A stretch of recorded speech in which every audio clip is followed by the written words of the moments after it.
today I'm here with Keegan. I'm gonna allow Keegan to introduce himself. What's going on, y'all? As also mentioned, it's Keegan. I'm a sophomore at USC and first time on the podcast. So, you wanted to talk to us about your brand, so go and dive into it as much as you want. Yeah, for sure. So we have a clothing brand actually. It's called Wonder, WNDR. If you want to find us on TikTok, Instagram, whatever your handle is, WNDR CLO, my fault. WNDR CLO, Wonder Clothes. Yeah. So what inspired you to make this brand? Well, I have a few friends back home actually, and we decided clothing was meant for us because clothing allows you to express yourself, beyond just your appearance. It's your mood, how you feel. It's art basically. So we decided why not start a clothing brand and share that freedom of expression for others. That's nice. So where you from? I'm from Louisiana. It's a small town called Prairieville, Louisiana, right outside of Baton Rouge. So why didn't you go to LSU? Man, I had to come to California, the West Coast, the weather, the women, but of course my education, I'm a poli-sci major, pre-law. So you want to be a lawyer when you grow up, or how you want to do that? What's up? I'm interested in criminal defense, civil rights. I feel like that's the most meaningful work for me. We need more people like that, and corporate isn't my route. No, I feel you. That's why I'm in business entrepreneurship. But so fashion. I was really thinking about it on the way over here. It's like fashion is something that we use to express our innermost sort of needs almost. And how do you feel about it rising in culture today? Because it used to be like if you put it on, you put it on. But now it's more like people pushing that we should express ourselves in what we wearing. How do you feel about that? It's a very huge market for clothing. I mean, it's very competitive. But as far as networking, I'm trying to, get people to work with me. Right. We don't have to compete. It doesn't have to be, choose Nike over Adidas, Adidas over Nike. I feel like it should all just come together. Yeah. But as far as individual pieces, I actually brought 2 pieces with me. I see them. They nice. This is still on, so we can showcase them. Yeah, so we have the first item. We have, if you want to figure out more, once again, our website is wonderclo.com. But we have the 1865 on the front. What's the symbolism of that? If you know your history, American history, that's when the Civil War ended, and people of color, black people, finally felt, the idea of freedom. They might not physically have had it, but it's the thought of we're equal too. Yeah, man. On paper. So we have it on paper, but it's a deeper meaning than 1865 because on the back it says "Free us." Right. Okay. But do you feel free today? Do you really feel free? It's free. Exactly. Freedom is the ability to do what you want, when you want, how you want. Right. But freedom has a price, In our system today, you have school, job, there's a time system. You gotta wake up, do this, punch in, do that. Yeah. You rarely have time to invest in yourself. Right. And do what you really want to do. So our message is, it's not just, be a slave, not everybody come together, but it's just free your mind, Allow yourself to step outside of the social norms and invest in what you really want to be. Invest in free time, your hobbies. Don't get stuck in this idea of, I have to do this, I have to do that. Take a step back and figure out who you are as a person. Man, I was just listening to a video this morning my mom sent to me, and they was talking about the difference between solitude and loneliness. Talk to me. So solitude is basically like being alone on purpose, but not with the mindset that nobody likes me. It's like you doing this shadow work, this inner work. You know what I mean? It's like you can read by yourself, you can observe by yourself, but it's really just taking time to step away from everything that's outside. You know what I'm saying? All this social media, you gotta compare yourself to this, compare yourself to that, pick up this, pick up that, go do this, go do that. It gets too hectic on the mind. So sometimes we gotta take some solitude to really observe what's going on. So you can do that with journaling, reading, meditation, breathing, focusing on the breath. You just gotta take that time to almost reset. It's like taking a nap, but you still woke. That was deep. Solitude is the way to go. Yeah. Don't isolate the mind. put in solitary. Man. That reminds me of prison. You know, when people go to prison, you know, they're in there. You know, it's a very dangerous and dark time. But you know, people prevail with books and self-education. You know, they Right. come out doing their own thing. So yeah, solitude is a great tool for yourself. You in the books? Yeah. What you been reading? I'm interested in Robert Greene. You know, the art. The art of seduction. Art of Seduction. You have 48 Laws of Power. You have Yeah. all these different kind of self-help books. And people look at them as like, oh, I don't need self-help. I mean, but I feel like you can really learn something from these type of books, and it really enhances your skills, whether it be emotional intelligence, you know, just how you get mad and angry, lash out. Right. You know, be cool. You know, only person that can control you is you. That's what most people understand. That's why we have this clothing line. You know, be you, be free, be you. But also, we have our second hoodie. Yeah. Inspired by God. You know, we have the 3 chrome hearts on the back. Yeah. With Wonder. It says free us also on the hoodie, WNDR. Yeah. But on the front, it's the most important. It says be your God, because God did. Yeah. You know, not everybody has spirituality, and that's fine. Some people believe in multiple gods, different gods, but that's not my message, you know. There's a higher power out there. You can't do it alone. At all. You need some sort of connection spiritually that's greater than yourself and that's within, you know. Yeah, a lot of people get stuck with this God complex that it's all under their control. But that's more overwhelming than just giving up control and just functioning through the flow. You know what I mean? And it's like, just because you're not in control of the situation don't mean it's not gonna go your way. Exactly. A lot of times people get the feeling that, oh, I gotta do it so I can claim recognition. A lot of people want recognition and they want to be praised for the work that they're doing, but it's not up to us if the job go through or not. You know what I mean? We gotta leave it up to chance. Sometimes we can't see the future and we can't control the past. So as long as we in the present moment, everything can go your way, and whatever's meant to be, it'll truly be. Yeah, and you asked why I didn't go to the shoes about those small windows of opportunity. You know? I don't feel like me being back there was like meant to be. You know, I feel like I serve a bigger purpose out here, greater than myself. So I feel like I'm doing meaningful work. That's kind of how it was when I had to leave Detroit. Detroit? Yeah, I'm from Detroit, Michigan, so I could have went to Michigan State. I didn't get into U of M, but that's probably because I applied too late. But I could have stayed home and been around all my friends and stuff. But what I really want to do was separate, and not in the aspect of oh, I'm better than them or I don't want to be around them anymore. It's just, how am I ever gonna grow if I'm hanging around the same people? You have to be uncomfortably comfortable. I was just talking about that this morning, dog. I could not sleep. I tried to go to sleep at around 12. I woke up around 12:40 and just couldn't fall back. I was thinking. Got up, tried to type a little bit of the paper I got to turn in tomorrow. But I stayed up till about 2 in the morning, and I was like, I talked to my roommate. I'm like, man, you want to go on a walk? It's right now. Just get up. I left my phone in the dorm. Just walk out and go on a walk wherever. And me and him really was just talking about how we feeling right now. And one of the things that I was realizing was I'm feeling this sadness, this emotion, this tenseness, but my mind is also like, be grateful for it because it's all temporary. This emotion that I'm feeling right now is not going to dictate me for the rest of my life because I die before I get old enough to get rid of it. You know what I mean? This anxiety will kill you. It will. So I was grateful for how I was feeling, but I wanted to get out of it. So I'm like, I'll just take this walk and talk to him. Maybe he talk to me, we can bounce these ideas off each other, and I'll be able to fall asleep after. So, yeah, I feel like the state of mind that I'm in right now, it's not a depression, but it's more so like an awakening.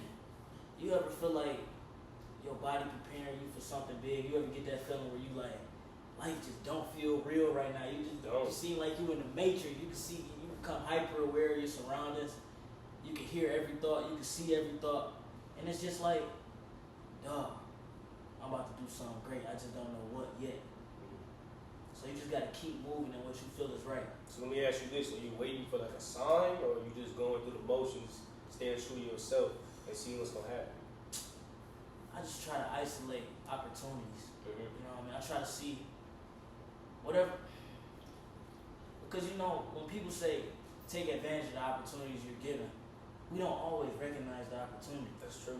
That's true. But I was watching this video on TikTok, and he was like, the bigger the dream, the bigger the resistance there's gonna be. Yeah. So an object has a shadow. Mm-hmm. The shadow that is casted Wow. is the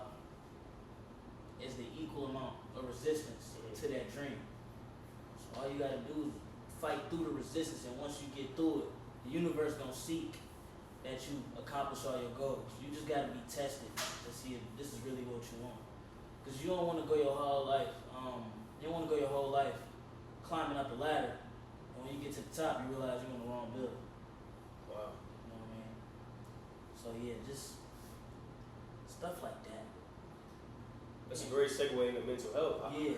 As a young man, how challenging is it to be open about your how you're feeling? You know, what's going on in your head. You feel like it's easier to talk to people about that, or you got to contain it and keep it in. You mentioned going on a walk with your friend, that kind of helps, but overall, how do you address your mental health? You know, with school, everything going on. It's really all about who you hang around and the type of vulnerability that you want to show within the relationships that you have around you. Mm-hmm. So, as a man, of course, it's different from women. As much as people don't want to admit it, it is. And they try to say, oh, all you have to do is just talk, or all you have to do is just this. But it's more than that. It's just years and years and years of being told, oh, men are supposed to cry. Men are supposed to hunt. Men are supposed to go fight. Men are supposed to go to war. Yeah. They the ones who are supposed to do all the dirty work. And even if that's not what the outside world looks like today, those type of lessons are stuck for generations and generations and generations. Ideas are passed down. Even if your dad or mom or whatever don't directly say it to you, it's still in you. We gotta remember it's a part of the mind called the subconscious mind. That's true. And that's programmed before you even get out the womb. Mm-hmm. So whatever your mama going through at the time or whatever she hearing, that's being fed into you. Whoever talking to her, those are your thoughts because you a part of her. And so what I try to do is, if I can't talk out loud or talk to somebody, I either try to talk to myself, because you can give yourself the answers, you just don't know it. You wait long enough, your body will reveal you what the answer is. Or I try to talk to somebody close, like my roommate, or a friend that I know can kind of understand, because you don't want to just be talking to a brick wall. You know, some people cold, they'll look at you like they try to give you the simple solution. Yeah, like just get over it. Yeah, just man up. Yeah, just whatever. Why you just don't do this? Why you just don't do that? But it'd be deeper than that. So I feel like in high school I battled a lot with it wasn't diagnosed, but you can feel depression. Yeah. So I battled with that, but I used that to my advantage more so than blaming people or things around me, because I attacked it in such a way that it was like, instead of identifying with whatever I'm feeling, I look at it as a challenge that's to be conquered. So I was having fun with, okay, I'm feeling like this, but why? Why is this? So let me go open a book. Let me go watch a video. Let me see what I can take. Knowledge is free. Yeah, knowledge is free. It's out there. Especially with role models, you just gotta take me into comparison. So I'll explain this with comparison. They say comparison is the thief of joy, but there's many different types of comparison. So when we talk about comparison, we should use it as, okay, I'm gonna look up to this figure, and I'm gonna take their best qualities and make it into my own. And when you can do that, you can really just add it to your bag, add it to your inventory. How do you attack mental health? When it comes to my mental health, I reflect. Yeah. You know, I see each day. Maybe it should be each minute, each second. You know, a chance to reach something. But I attack it on a day-to-day basis. You know, you're right about the subconscious mind. So before I go to sleep, you know, you can't process your dreams. I used to have terrible nightmares. This is all my overthinking. Terrible sleep. Not getting enough sleep at night. And that's very important for your day, because if you you sleep deprived, you wake up, oh, I'm tired, I had this bad thought, my day's already messed up. Boom. So before I go to sleep, I try to tell myself, I reflect back on my day. All right, what did I do today? What can I do better for tomorrow? But just going to sleep knowing I'm at peace, everything's okay, and if God gives me the opportunity to wake up tomorrow and take another breath, I'm going to seize it. Man, now that's hard. That's something I need to do more of because I found myself,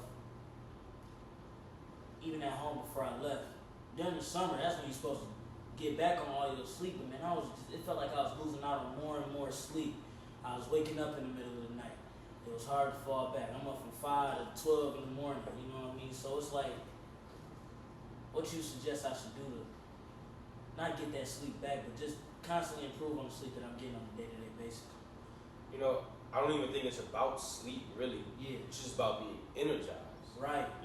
They say you sleep when you're dead because our whole life we're meant to work. Yeah. That's really what we're here for. Yeah. I mean, yeah, you have free time and leisure, but at the end of the day, what are those distractions from the ultimate goal of getting to it right now, so later on you can chill. Yeah. But as far as trying to get enough good sleep, force yourself. Put that phone down. Right. It turned 9 o'clock, 10 o'clock. Put it down. Put it down. If it takes you an hour to fall asleep, okay. Yeah. And you do that enough times, you do it enough times, that's habitual. It's a habit. Yeah. So instead, I put my phone down at 8. Yeah. I'm gonna fall asleep like 9, 10, okay, whatever. Yeah. Now it's 8:30. Okay, now next day 8:20. A week later, okay, I'm falling asleep at 8. Yeah. And you start to wake up, it's like, all right. I'm waking up now at 6 in the morning. You see me, it's hard for me to wake up at 6 in the morning. But once you train your body into, because I know people, they tell me, that's the thing. I just need to apply it to myself. Yeah. But people, they tell me, my body wakes me up at 4 a.m. It's like an automatic clock. I'm like, what? Yeah, 4 a.m.? I've been in that. I'm in that situation. Really? Yeah, so that's something I need to adopt as far as sleep. And energy-wise, these energy drinks, it's coffee. I'm drinking coffee right now. It's all placebo, man. This stuff don't help. I'm gonna be tired tomorrow. So Yeah. I guess, focusing on my sleep, that's also helping my mental health. Just trying to stay positive. Yeah. Because, no matter what happens to me, I know there's someone out there who got it way worse. Man. Just being grateful for what I got. Man. If this happened to me, damn. Well, imagine someone else going through what they're going through 10 times worse, Dog. I gotta feel for that. I gotta realize, I'm blessed, I'm grateful. At any opportunity, I can lose it all. Yeah. And we gotta remember when we comparing that worse situation, that's not saying what I'm going through isn't that bad. It's just saying, okay, it's bad, but it could be worse. It could be worse. That's a great way to put it. It's Yeah. not. It's about comparison, but it's not about contrast. Man, go deeper in that. So when I say comparison, it's okay, like you said, to look up to a role model or see the next man. My classmates, they working hard. They started, okay, I need to do that too. Yeah. But when it comes to contrast, it's like, he got that, I don't. That's not nothing for me to worry about. Yeah. Why can he do that and I can't? Yeah. Work on it. Just work on it. Man. In due time, if anything you put your mind to and you work hard at it, you're going to have it. And we seeing, what he's saying, a lot of times we be seeing people and they be having the stuff that we think we want. But we don't never know the backstory behind it. True. So yeah, your man's got them shoes on, but shit, he could start them shoes yesterday. Right. Your man's in the NBA, but shit, we ain't see all the times he was in the gym when nobody wanted to go to the gym with him. He in there by himself. It's stuff that it's part of people's lives that we can't see, and that's the dangerous part about social media. Perception. You can put anything on that motherfucker and that's what it be. Nobody got a backstory on social media. You know what I mean? So yeah, I do like comparison versus contrast. That's really good. So let's go in perception. Yeah. What do you feel about this? The idea that you only know about someone as much as what they tell you. Dog, I got an That's episode crazy. on that. You do? Yeah, I got a whole episode. That's on crazy. it. It's called "You Never Know." You never know. And I did it with my one of my good friends, Mishael. And we just talked about how we can see people, but you never know what their background or their backstory is. And it being September is suicide support month. What is it called? Suicide Awareness. Yeah, suicide awareness month.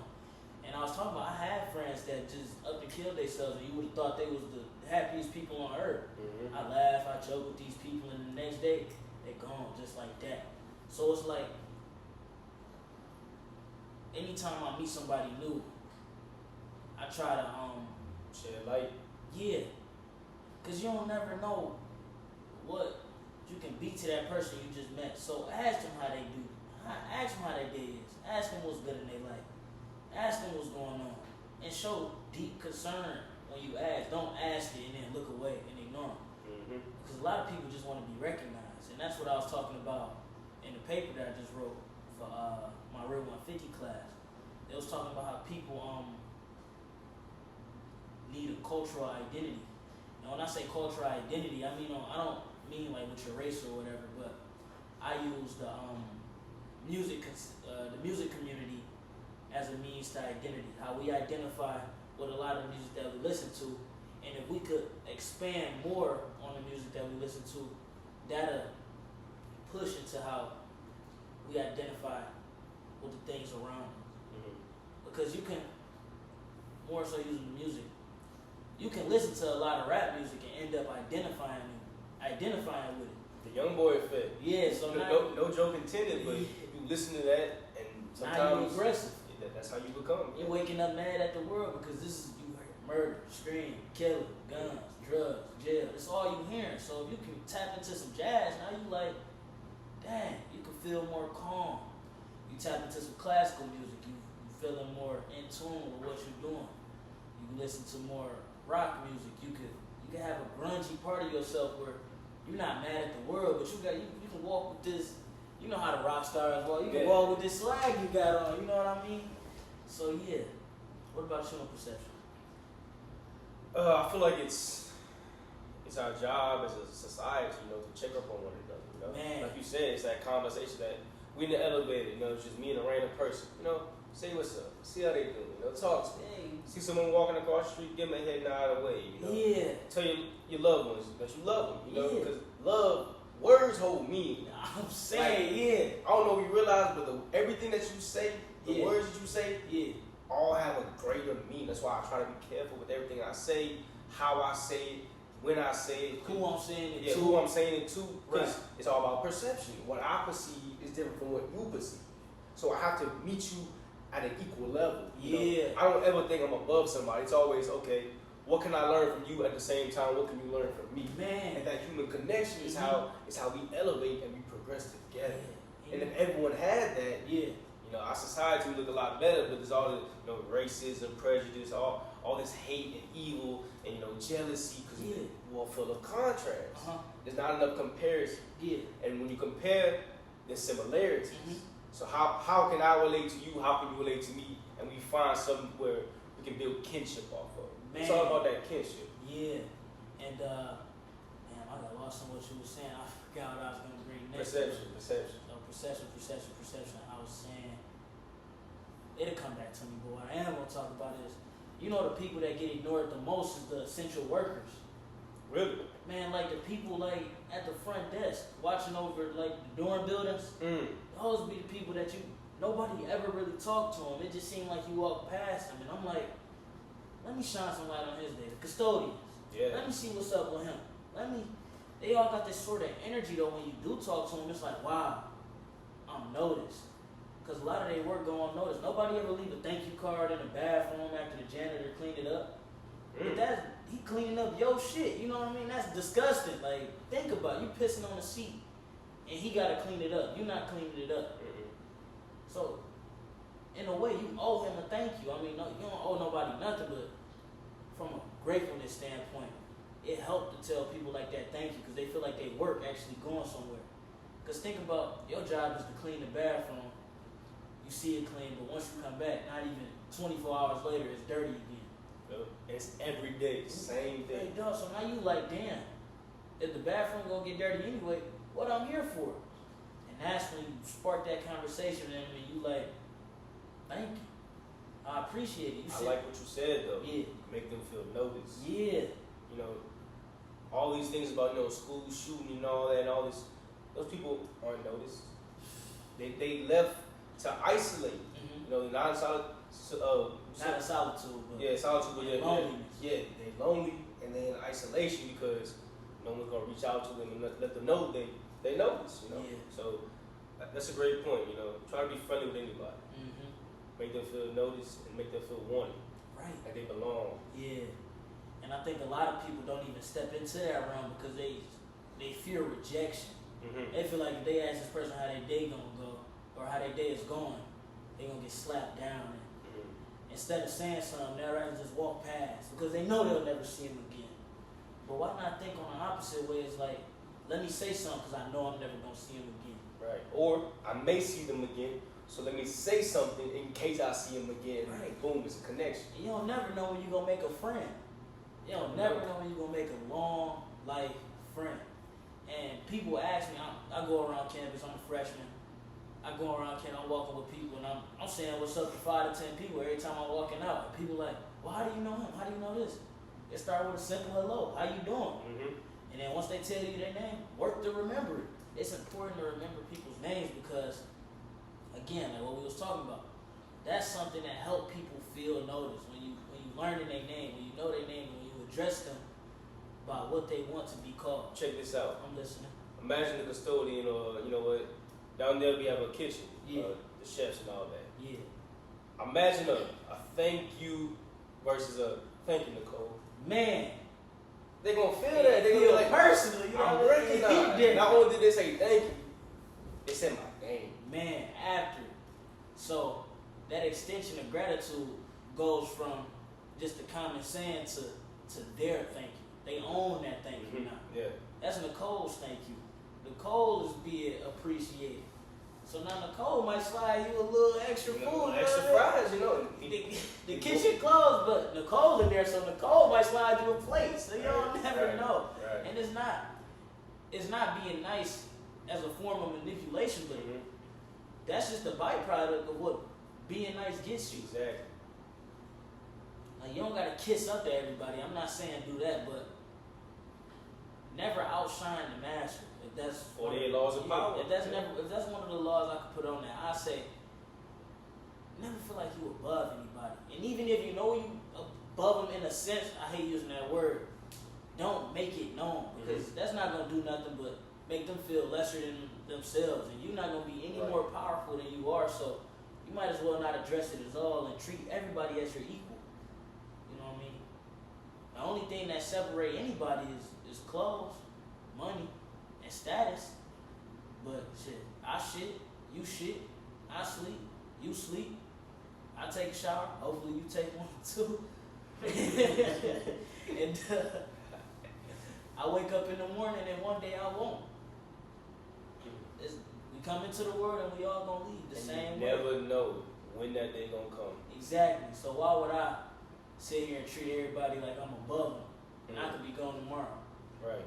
And when you're born into this world, everybody is a stranger. Man. Life's about making friends, making connections, building families, love. Spreading the love. And it came back. And we don't promote enough of that. You know what I mean? Because think about it. I'm scared to watch the news. I hate watching the news. So all they push on the news is the negative that's going on in the world. Right. Think about all the positive that we not see. You don't see it. When you praise the negative, when you praise all the negative outcomes, all you're gonna do is reproduce the negative outcomes. Think about if the news was all, 8 million people volunteered to help African villages this week. 10 million people fed homeless people this week. That's a sort of inspiration. Now you like, damn, let me go be 10 million and one to go help a homeless person. But when you turn the news on and you see, mass shooting here, or killing here, or robbery there, you feel like you need to disconnect from the society around you because now you're rooted in fear. You're scared of what's going on around you. I don't want to go outside and change nothing by myself. If somebody just got shot last night, I could be next. That's the thought process that they put us in. But you got something to say? Yeah. I'm listening. I'm in a social justice class. Yeah. It's criminal delinquency. Okay.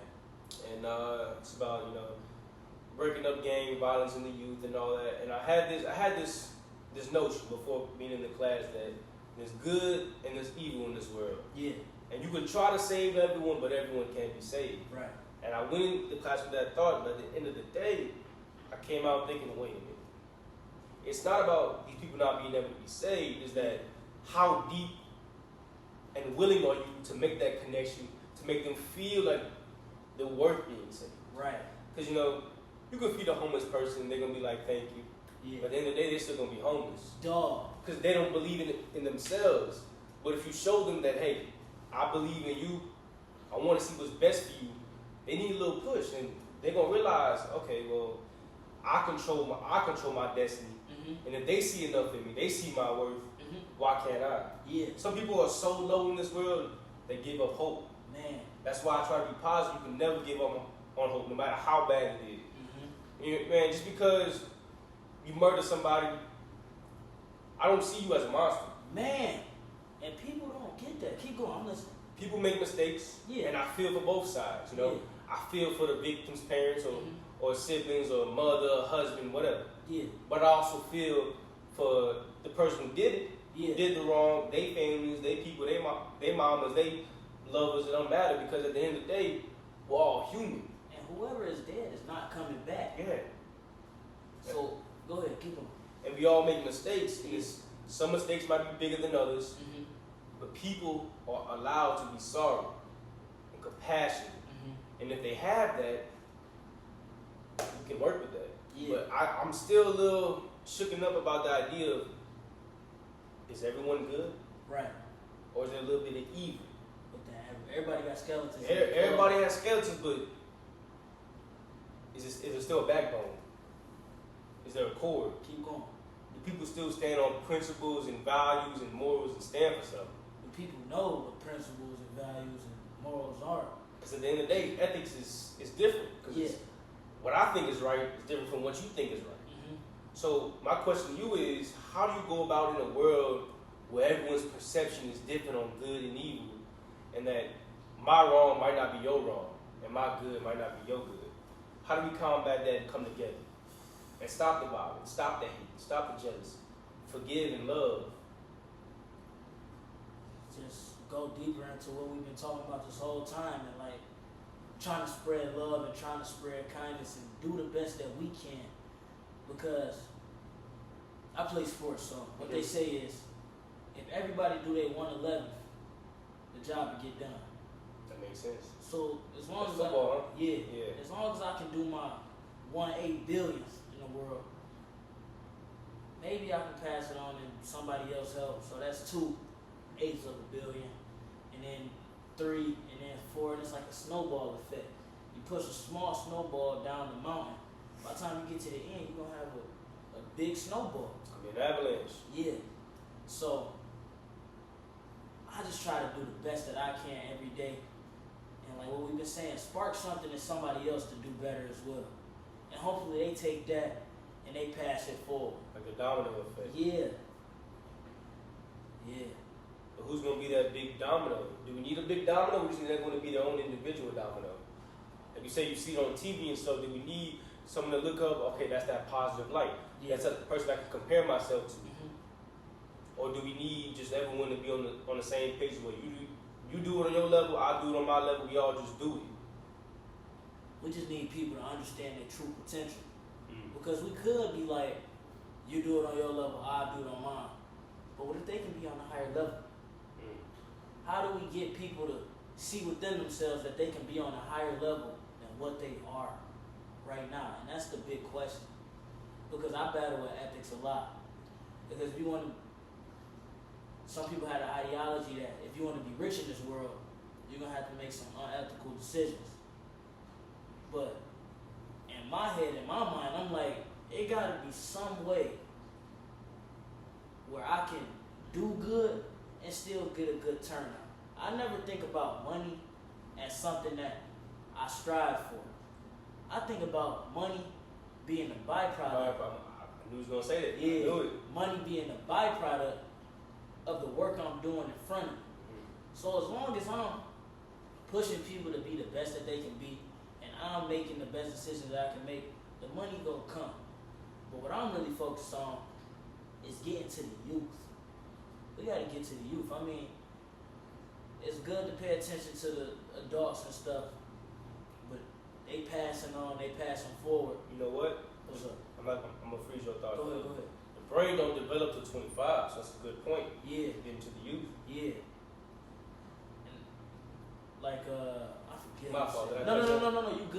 because we still in the same direction. Mm-hmm. It was something that went give me the boy as a child, and I make him a man. I make him a man by 7. You ever heard that? I haven't. The first 7 years of anybody's life is the most important, because after 7 years old, they say, is when you make that switch to following whatever thoughts preceded the last 7 years. So we can get into these daycares, and we can get into these younger classrooms and implement these, just implement a good set of principles. They don't always got to be the same for everybody, but as long as we can give these kids an idea that the world is good and that they can do good within it, I feel like they'll build on themselves, and it'll be, like what we said, a domino effect onto the generations. Because we could change something, but we got to think all the generations that preceded us. Mm-hmm. That's one of the real reasons, to me, that racism is still out. I feel like racism not gonna go away until it die out. I don't know, because this is my thought. I'm listening. I believe it starts with the home. Yeah.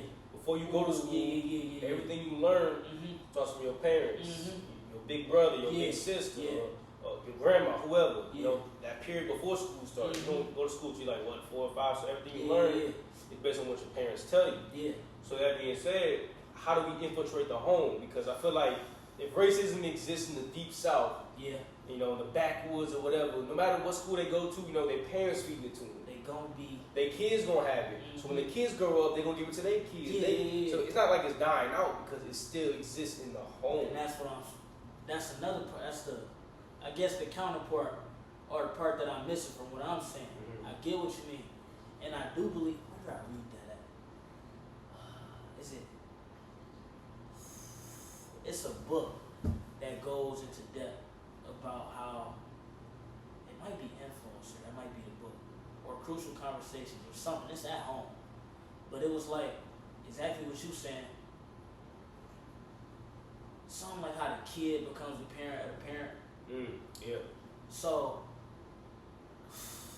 I don't know. I'm not blanking out, but no, it's making sense. It's making sense. So the kid becomes the parent of the parent, and we can't blame the parents for how they think, because they just showing what they parents was thinking. What they was taught. Yeah. And that's why a lot of times when I see racism today, and that's what we're talking about, you can't really get mad at the person that's expressing it. It's ignorance. He just don't know. You don't know. How can you get mad at somebody for something they just don't know? And that goes back to your point, right, of educating. Yeah. Getting them young. Because once you're our age, 19, there's only so many things you can say to tell someone, okay, this is right or wrong. Because like, I done already been here 19 years, you know. Something you tell me, that's not gonna change me right off the bat, though. Yeah. How I'm gonna disregard 19 years of what school and my parents taught me? Man, You just now telling me this now. those values are so deeply instilled in people that's older, and it's harder to change. The more implemented that a habit is, the harder it is to reverse that habit to ground zero. And then from ground zero, you got to start a new habit. And that's either from Atomic Habits or the seven habits of highly effective people that teach those two principles. And I don't know, we just got to figure out a way to get to these people before they get to these kids. So in Detroit, how do you feel about the school system, you know, growing up?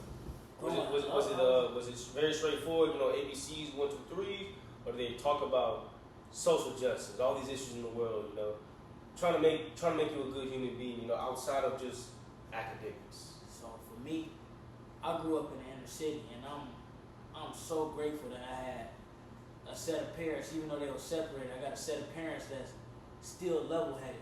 You know what I mean?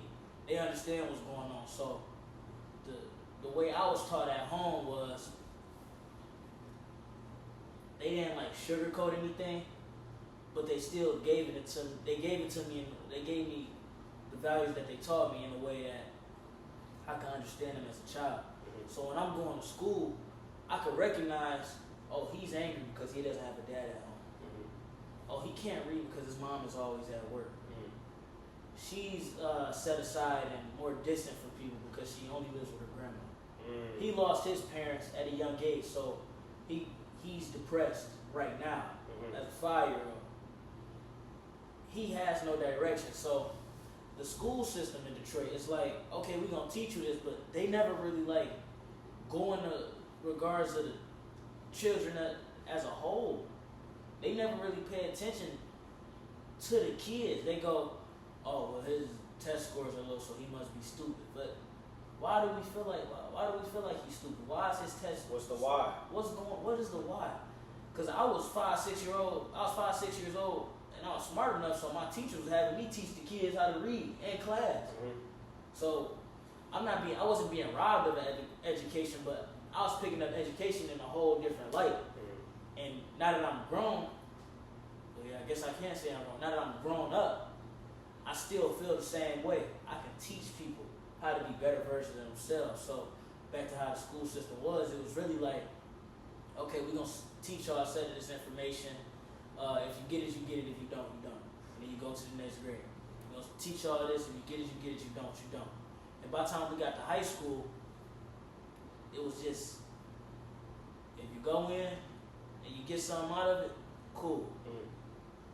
If you go to college, cool. If you go to a big college, we'll celebrate you.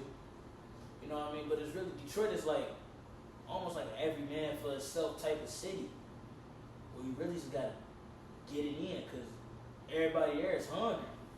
Everybody there want to eat. And for the reasons that they want to eat, it's different. I mean, there's a lot of drug dealing going on. There's a lot of gang activity, gang affiliation. So it's really taking your opportunity and making the most of it is very important in Detroit, because one bad day for anybody there, you can lose your life. So no matter what route you on, somebody gonna be hating. And if he have a bad day that day, he got enough free will to come take your life. So it's really about staying on your toes, picking up information where you can. And not just paying attention to the textbooks, but you gotta have a certain type of street smarts in Detroit too. You need a balance. You need a balance between street smarts. Book smarts and street smarts. It's two completely different things, but things that go in essence, because you can be raised on the streets and have a good education in street smarts and have a lot of common sense on how to move. But if you don't have the work behind it to sort of prove what you're thinking, it's hard to get through to other people. Right. No matter how well read you are or how well spoken you are. Because a lot of people see you as the documents that you carry. So you could grow up in the Abe Lincoln didn't even go to law school. So you could grow up in the streets, learn all this stuff from secondhand people on the street, learn stuff from the homeless people, picking up all these jewels. But if people know that, they'll be like, oh, he don't know nothing. He ain't Right. Because it's that perception. Yeah, it's a perception again. So, my bad, I go off on these tangents, but back to the school system in What's in Detroit. the tangent? Yeah. Speaking truth. Yeah, so school system in Detroit is like,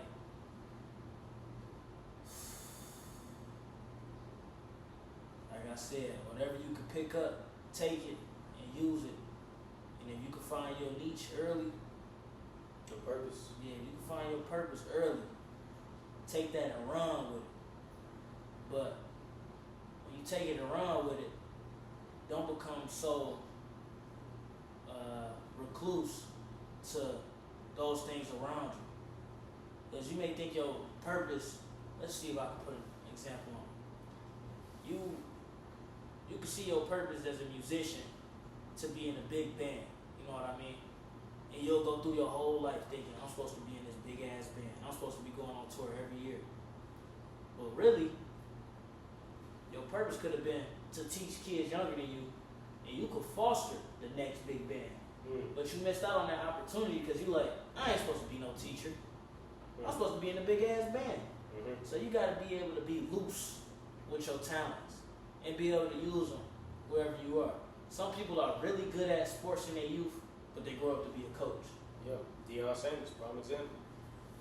Even people who don't get to play at the higher level, think about somebody who peaked in high school. Deion got to play in the league and stuff, so he got some knowledge. But people that peaked in high school, And they could have went to the next level, but say their grandma died. So they wasn't in the mental state to be able to play in college. And that took them away from being able to play in the pros. But they had enough information on the subject to become a coach. And now he not using that, oh, I coulda, shoulda, woulda did this. It's anger that fuels him to make him upset at the outside world. But he used that, damn, I coulda, woulda, shoulda did that. But this is the situation I am in now. So to prevent that from happening to anybody else younger than me, I'm gonna stay here and I'm gonna coach them and I'm gonna make sure they get to the next level. Right. So stuff like that, being able to understand your purpose, but not be so set in it that you become tunnel vision to the outside world. So becoming flexible with your craft. Yeah. So as a problem solver, I'm always looking for solutions. Yeah. And I can imagine that Detroit doesn't stand alone. There's many cities and urban areas, even rural, out there that go through the same thing, same struggles. Yeah. So as a nation, as a country, and for the rest of the world, how do we see that? How do we use our craft to not only shed light on others, but to inspire the youth? Man, that's the number one question. I don't know, I can only throw out suggestions, I guess, to inspire the youth. We just gotta, I mean, if we look at how the world is sort of run today, it's more so like, it's at a faster pace. Yeah. Even if you want to live slow, life is still at a faster pace. With all technology. So you gotta catch on to the waves, and we gotta seek opportunities to use these. How do I want to say this? Excuse me. Cultural disruptions, if that makes sense.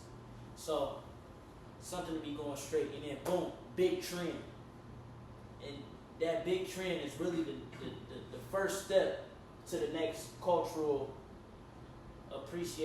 cultural whatever, you know what I'm saying, into the new culture. Like, to put it in perspective, back then,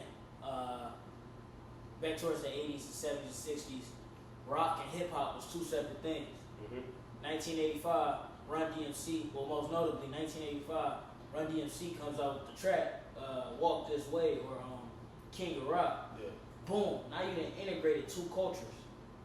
Now how do we use this new thing to inspire this new youth that was just born? And that's what we gotta operate in them changing periods. Because I was reading this book called The Fourth Turning, where it was talking about history gonna repeat itself until we learn from it. Right. So when we finally learn from it and we hit a turning point, that's when we implement all the new laws, all the new thought processes or whatever. That's when we can implement that stuff, and it'll be widespread. Because the easiest way to get information out is when something go viral. So yeah, I feel like we gotta exploit those viral moments. So right now, like I said, my viral moment, I guess, is these clothes. You know, come up with that. You either ride the wave or you drown. Yeah, I'm saying though. Sink or swim. Yeah, or observe. From the sand? You can observe from the sand. You can watch it going on. All right. Yeah. People gotta understand that they don't always gotta be in the mix to be in the mix. Because we do always need somebody watching from the outside. It always helps to have an eyewitness. So, say a new cultural turning point, say the new wave is coming through. Yeah, it's cool that everybody in it, but if we don't got nobody watching it and documenting it, how we gonna ever know it really happened? Exactly. That's how you doing? Good, bro. I'm awesome. Pedro. Nice to meet you. You're live on the podcast. Yeah. It's my roommate Pedro. That's walked cool. in. Yeah. But yeah, how do you suggest we get through to the youth? Staying culturally relevant. Keep going. The youth look at us as an older generation. So let's say a 60-year-old man, you're gonna look at him and be like, he's 60 years old, you don't know what he's talking about, he's not in tune with us. But if the same 60-year-old man using my lingo, you know, he's quote unquote hip, I can see him and be like, okay, well, we have something in common once he gives us a comparison. Then again, he's older, he's wiser. I can use that. So we come to the youth in a way that not only do I see you, but I understand you. I've been through what you've been through. Yeah. But in this time, I'm also going through, in a way, what you're going through, because I'm still in tune with you. So I can still relate to you. Yeah. But because I'm older, I can show you the ropes, how it goes. Yeah. Not to fall victim to this, to do that. Yeah. Stay on the right path, because once again, I've lived it, but I'm still in tune. So always be in tune, whether you're on the waves or watching the waves. Yeah. Staying in tune with everything that's going on. And that goes with your observation of what you see, what you hear, what you read, what you watch. Don't always be secluded in your own bubble. It's good to be in solitude. Yeah, solitude. But go outside the cave every once in a while. Man, you ever heard of the cave? We can call it the cave theory, where it was like, how did it go? It went these ancient civilians or whatever. They grew up in this cave, and all they ever seen was light plastered from shadows or whatever. Wow. So the light came into the cave, and they got to see everything that was reflected from the outside. So they saw people walking, but they saw them on the wall of the cave. So they grow up, and that's all they see. So reality becomes, oh, this is reality. These people, these shadows right here. That's it. That's all there is to life. They ain't seen nothing else. But one day, somebody break from the shackles, and they turn around and they go outside. And when they look around, they like, oh shit. It's more to life than just the wall in the cave. Exactly. People look like me. People are walking around. And when that person that broke from the shadows tried to come back and tell everybody else, they was like, you crazy. Nigga, you crazy. Yeah, ain't no people like this. Is all we got is the shadows. Right. So, how would that person explain outside life to them if they don't go out to do it for themselves? He has two options. Right. He can be like, all right, y'all don't believe me? He can go enjoy the rest of the world. Yeah. Or he could be that one, and what you said? The black sheep. 8 billion? Yeah, the 8 billion. He could break that shackles for him. Yeah. And give him the option, look, the shackles are broken. Like, you can come with me, or you can use your newfound freedom and stay where you at. What about a third option where he can bring the world to them? Inside the cave? Inside the cave. See, the only problem with that is they're still inside the cave. Right. They're still comfortable in the situation. Not And he had to go out and do it. Yeah. So if anything, he's the one that's gaining because he's getting all this knowledge, he's going around doing all these things, and this is just coming to them, they're just receiving. Oh, But sometimes you must have to go obtain. Yeah. Let's say I want to learn something new, right? Yeah, someone can teach me, which is always great. Having a teacher, someone who knows something. Yeah. But actually going out and seeing it for yourself, that's a whole different story. That's a whole different experience. And that changes your perception. Yeah. Because you can only accept so much from what someone tells you. Yeah. But when you physically see with your own eyes, that's the difference. Now, this is why faith and religion, it's hard to come by for some people because they can't physically see it. Right. But if you realize every time you're healthy, every time you're doing good, you're blessed. And when you're not, you're still blessed. Because like you said, it's them struggles, it's them challenges. We have our own free will. Yeah. So it's what you do with that. Are you going to stay in the cave? Or you going to come outside? You're going to come outside and see what life really like. Yeah. But they also say, my friend that told me this, the grass is always greener on the other side. Right. So be careful. Sometimes it's better to stay in the cave. Because you might think, okay, it's better over there, let me go see what it's like. In reality, you already had it. So that's why you have hometown heroes. Yeah. People who need to stay in the cave. Then you have those who need to go out and bring back the information. So it all goes back to your original point of knowing your purpose and not being selfish. using it for the best beneficial good Yeah. for it all. They call that utilitarianism. Yeah, that sounds good. Sometimes you got to be a sacrifice for the greater good. You know? Yeah. Nah, yeah, I like that. We're on 55 minutes, but any closing remarks? Oh, I forgot to do a quote of the day too. So Oh, yeah, you dude. can throw that in there. Go ahead. Quote of the day. Let me think. Tomorrow never comes. Seize today. Yeah, that's it right there. So we're gonna end on that. Yeah, thank you, man. I appreciate Proud, thank you for having me once again. Check out the clothing brand on IG, WNDR, CLO, Wonder Clo, TikTok, and also our website is WNDRCLO.com, WonderClothing.com. That's it. All right, bet. We out. That was good. That was good. That was good. You know, I hope it's not your last time coming here too. Nah, Don't have to be a podcast either, you know. come through and chill. Mi casa and su casa. All right, bet. I want to try to meet my roommate too. Really? He from London. We can get more people on this podcast. You know, Pez, I want to see what you have to say.